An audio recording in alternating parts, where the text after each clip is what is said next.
Bonjour et bienvenue sur le podcast de devenirfrontalier.com, le cabinet d'expertise en ressources humaines qui vous accompagne dans votre recherche d'emploi en Suisse. Nous avons le plaisir aujourd'hui de recevoir Valentin.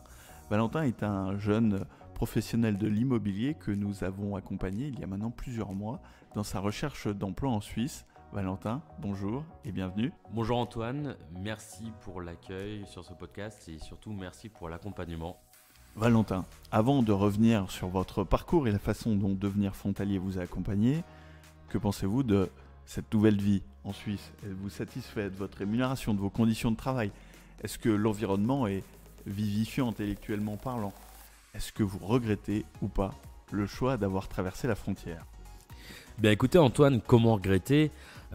Déjà mon objectif premier c'était d'augmenter ma rémunération. Clairement aujourd'hui objectif atteint, j'ai quand même triplé ma rémunération par rapport à mon ancien travail au nord de Paris. Après je travaille aujourd'hui à Genève maintenant. Le cadre est quand même idyllique avec les montagnes, avec les lacs, etc. Je ressens que, en tout cas, je suis beaucoup plus épanoui à titre professionnel. Le travail est super. Et par ailleurs, pour ma famille, c'est aussi beaucoup plus intéressant. Mes enfants aujourd'hui peuvent profiter de la montagne et puis on peut pas se priver. Financièrement, aujourd'hui, c'était un objectif très, très, très important pour moi. Merci pour ce témoignage, Valentin. Alors, rappelons quand même à nos auditeurs que la Suisse est faite d'avantages, notamment sur sa rémunération, ses conditions de travail. Il y a quand même quelques inconvénients, je les rappelle très rapidement. Le temps de travail est beaucoup plus important en Suisse, 42 heures par semaine en moyenne, moins de vacances, seulement 4 semaines. Et puis pour les frontaliers comme vous, des temps de transport qui ne sont pas négligeables et puis un certain nombre de charges. Pour autant, effectivement, il est globalement très avantageux de venir travailler en Suisse. Alors Valentin, rappelez-nous comment nous nous sommes connus et puis quel a été votre parcours. D'abord dans votre recherche d'emploi personnel, parce que je crois qu'avant de solliciter nos services, vous avez longtemps cherché un emploi sans obtenir de réponse. Et comment est-ce que vous avez trouvé devenirfrontalier.com? Vous avez raison Antoine, c'est vrai que c'était pas facile au début et je pense comme beaucoup de personnes qui vont nous écouter et qui sont dans ma situation auquel j'étais il y a quelques temps, j'ai regardé sur internet, je pensais pouvoir faire les choses de manière assez facile, je suis allé sur des groupes etc. Et la genèse c'était que je pensais que déjà pouvoir trouver du travail depuis Paris et faire des entretiens comme ça. J'ai remarqué que c'était difficile, j'ai vu des groupes qui nous conseillaient de quitter son travail, aller directement sur place. C'est ce que j'ai fait et pendant 6 mois, j'ai postulé, j'ai fait plein de choses, j'ai même tapé aux portes directement avec beaucoup de refus, beaucoup de difficultés. C'était pas facile, même mentalement, je me disais mais mince, qu'est-ce que je suis en train de faire? Donc c'est vrai qu'après, en recherchant sur internet, tout simplement, oui, clairement, je suis tombé sur votre site internet et j'ai commencé par tout simplement regarder votre blog, les guides que vous avez proposés. Et c'est à ce moment-là que vous m'avez contacté. Et en effet, assez rapidement, on a mis en place pas mal de conseils. C'est pas du tout la même chose entre le recrutement en France et le recrutement en Suisse. Des choses que je savais pas du tout.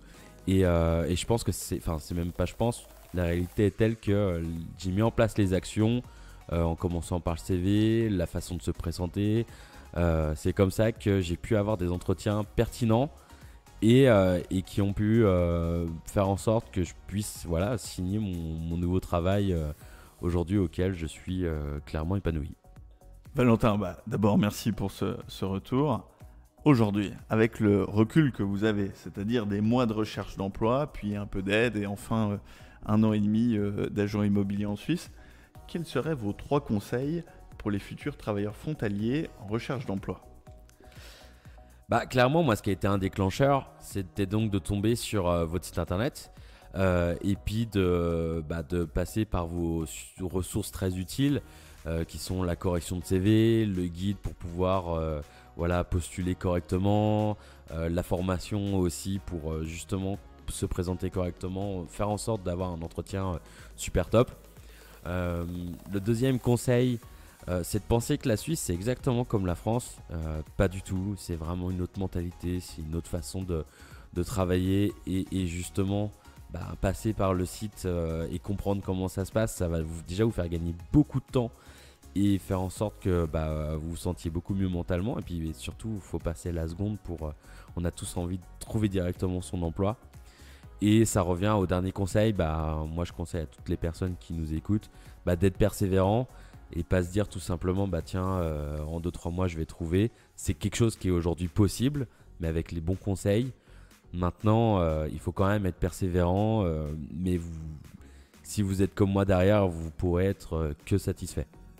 Merci pour ces conseils, Valentin. Alors effectivement, et nous le répétons sans cesse chez devenirfrontalier.com, la Suisse n'est pas une extension de la France. Les us et coutumes sont complètement différents. Les règles du CV sont à adapter. Et nous voyons beaucoup trop de candidats postuler avec le même CV qu'ils auraient utilisé pour le marché français, ce qui les disqualifie directement. Donc ça, c'est un vrai conseil que vous avez donné là. Et puis moi, comme vous en avez donné 3, je vais en donner 2 autres. Le premier, c'est effectivement d'aligner ces candidatures, c'est-à-dire que votre CV doit être au top, mais aussi votre profil LinkedIn, et vous devez veiller à ce que vous postez sur les réseaux sociaux.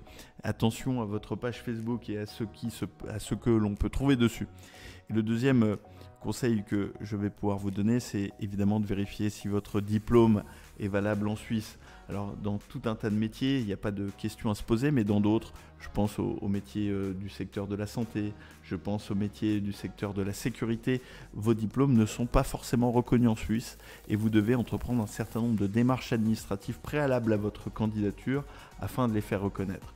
Ne vous faites pas piéger là-dessus, on voit beaucoup trop de candidats porter toutes leurs démarches de candidature et au moment d'être embauchés se rendre compte que leur diplôme n'est pas valable en Suisse et donc perdre tout ce temps et perdre toute crédibilité aux yeux des employeurs suisses.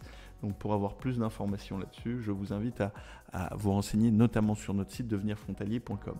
Voilà, c'est terminé pour cet épisode de podcast. Merci à Valentin d'avoir bien voulu témoigner de son parcours. Nous accompagnons chaque année plusieurs centaines, voire pratiquement 1 millier de candidats vers la Suisse. Et c'est à chaque fois de très belles aventures, mais qui nécessitent un engagement personnel des candidats.